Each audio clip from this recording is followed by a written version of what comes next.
Хора, почваме да крием DIY коинове. Виж, тук е знакчето. И тук има хикс на червен фон с жълтичко хикше и червено. Ако може да го видите по-хубаво. Сега ще го крием в град Тополовград. Не забравяйте, че трябва да го търсите. Имате колкото искате време, аз не го снимам, просто ще го оставям някъде. Сега елате да видите къде ще го оставя. Който е Тополовград, може да дойде да се го вземе, това ще се е за него. И трябва да съберете колекцията. Ако дойдете тук, може да ми покажете колекцията в онази къща, където си знаете. Сега. Нищо. Сега, ела да видим. Съм. Играя. Сега, къде да го скрием? Бе, значи това може да го скрием.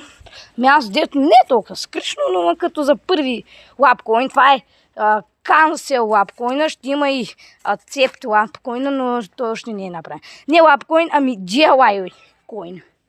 Така. Това ще го скрия. Чакайте. Дай да намерим някакво по-скришно място. Стояне, ела. Ела да видим някъде по-скришно място. Бе, намерихме хора мястото. Ще го скрием. Тук под казана. Който иска да си го взима, това е дестинацията. И гледайте, търсете за лапкоинове от приложението на лапкоин. И това е.